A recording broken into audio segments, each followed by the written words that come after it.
Good morning, class, and as always, I am your professor, Mary Ainsworth. It has been such an interesting week. It seems that my podcast on attachment styles and its relation to COVID 19 has gone viral. I've gotten so many emails from other psychologists responding to my perspective and advice. I'm beyond honored to be a part of this worldwide conversation in which so many psychologists are jumping in and contributing information according to their own expertise. Surprisingly, this pandemic has not only united us as a whole, but also psychology in a very special way. In this class, I wanted to share with you some points from an email that was sent by Martin Seligman.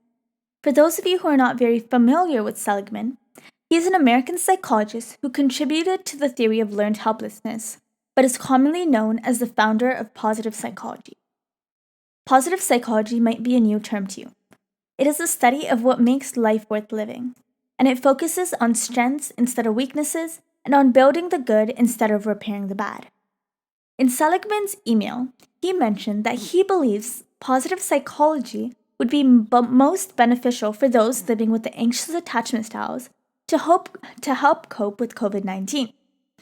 However, he does mention that all attachment styles could benefit from positive psychology. If you think back to my first podcast, while your childhood experiences can determine your attachment style, it is not something that is fixed in stone. Individuals can both progress and regress. So in this sense, yes, positive psychology can be helpful for individuals of various attachment styles to help cope during this pandemic. I was very interested in his suggestion, and I thought I could compile a short list of ways to apply positive psychology because I think that would be beneficial for all of us. Firstly, you can find work or hobbies that focus on your strengths. For example, are you great at explaining concepts? How about starting an educational YouTube channel? Another way you can practice positive psychology is by keeping a gratitude journal. Each night before you go to bed, you can write 3 things that you are grateful for.